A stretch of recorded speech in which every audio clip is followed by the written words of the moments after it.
All right, so we were talking transformations yesterday. He's got a couple more examples to go through here, and then you guys can get started on the assignment. So what about this guy? We want to graph this function.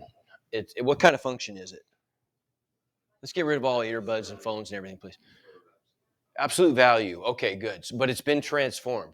What's the value of A? Ben, what's the value of A? -2. How about Thaden? How about H?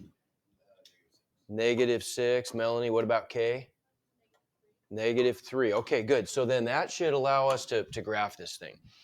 So where am I going to slide that vertex to, Trenton? Okay, how far?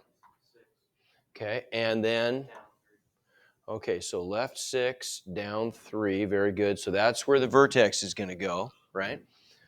Now, what about the dilation factor, right? So A is -2. So what am I going to do? Okay, I'm going to flip it. Okay. So give me a roadmap here. So like if I go over 1 to the right, what's the height going to be? I'm going to go down, you said. How far? Okay, by 2. Good. Right? And the way we get that, I'm going to take a normal parent height. So let's say over 1 and up 1, and I'm going to multiply the normal height by A to find the new dilated height, right? So 1 times -2 is -2.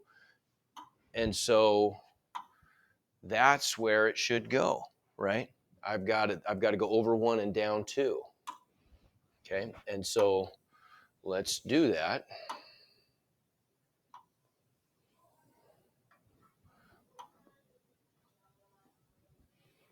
I got to kind of scoot this guy down a little bit. And there it is. That's what it ends up looking like. Okay, 1 to 5, how we doing? You guys getting this stuff? Okay. All right, last one. This is a doozy. Okay, what's the value of A here, Arson? Okay, -4/3. And the value of H, Abby? -1. What about K, Miranda? 2. All right, so Malin, where does the vertex go then?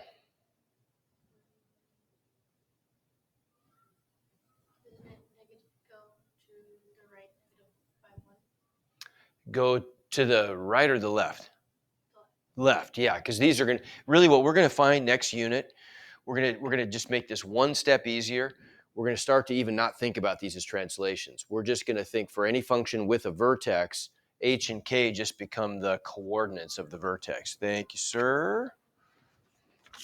Okay, so yeah, so we're going to go 1 left and up 2, it looks like.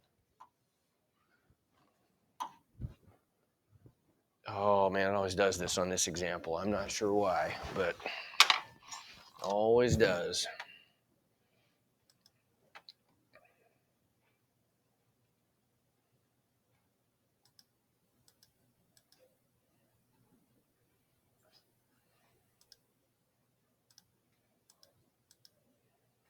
That's not us. Maybe that was us.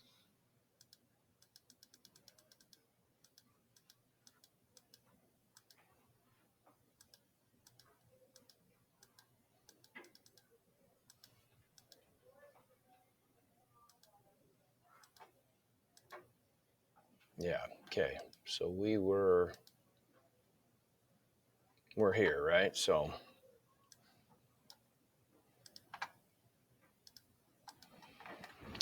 okay, so yeah, we're gonna go left 1 and up 2, right? And now, okay, here's kind of the tricky part then. So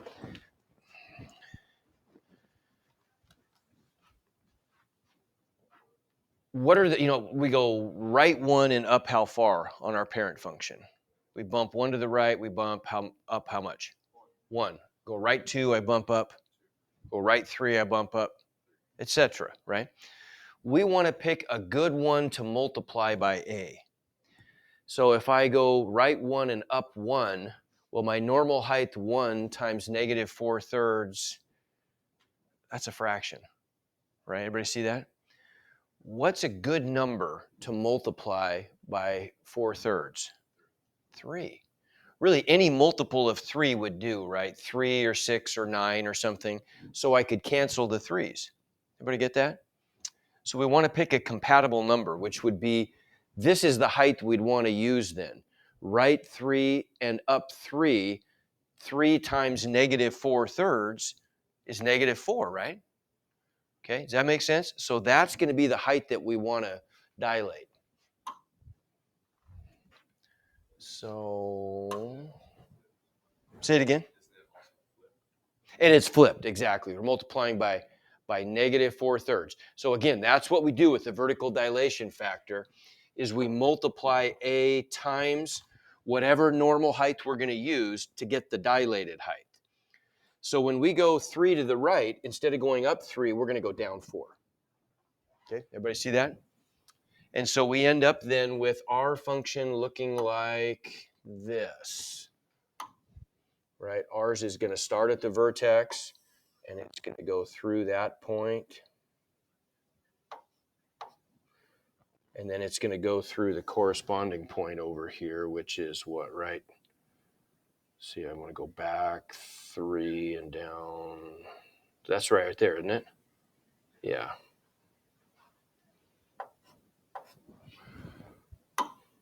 Okay, so there's the vertex, and there's the points we're using, right? Remember, we've got this axis of symmetry down the middle. So whenever I get one point on the, say, on the right of the vertex, then I can just reflect that over that axis of symmetry and get a free point on the left side because of that symmetry, right? Okay, give me 1 to 5 on that one. That one's a little trickier, right?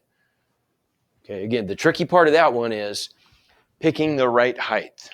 You want to pick a height that I can multiply by negative 4/3 and cancel the 3's. Okay. All right, last one. On this guy, what we want to do is we just want to work backwards. We want to, I'm giving you the absolute value function, and you guys need to figure out what are the values of A, H, and K that I could plug in to vertex form. Okay. Johnny, what's the value of H?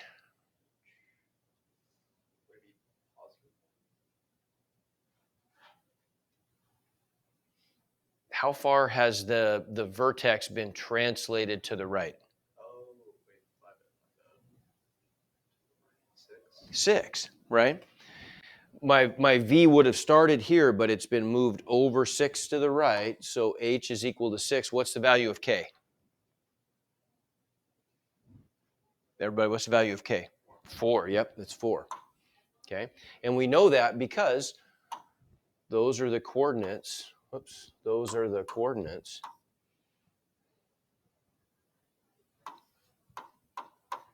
of the vertex, right?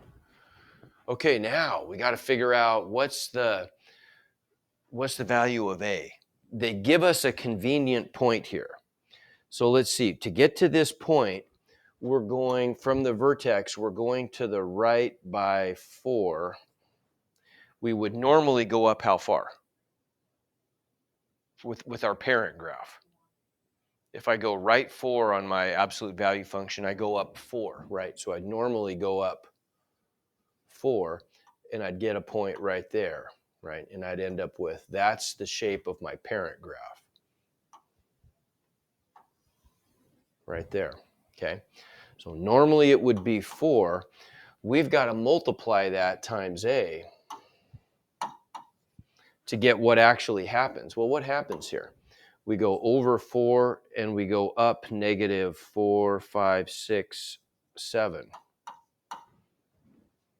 So 4 times A has to equal negative 7, right? Because that's the job of the dilation factor, is to multiply the normal heights to give us the dilated heights. Well, we can just make an equation out of that, right? We could say 4A equals negative 7. What do I do to solve for A? Divide by 4, yeah. So A equals negative 7/4. Everybody get that? Okay. So there it is. So then our answer, what's our answer? Well, our answer is just going to be f of x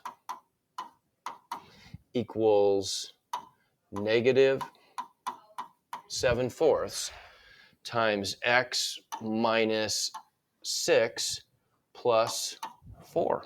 There it is. We just plug that stuff into our vertex form template. Okay?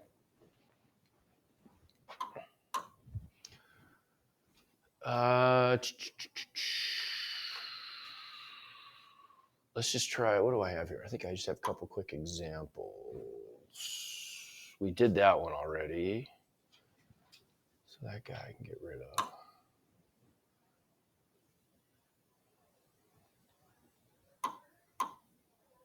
We did that one too, didn't we? Yeah. Okay. Okay. I think we're done. You guys can work. Got one. It's a kind of a little bit bigger assignment. I mean, there's a little bit more to do on it, so I'm not going to make it due until Monday morning. You got today to work on it. Tomorrow we'll start to talk about some new material a little bit.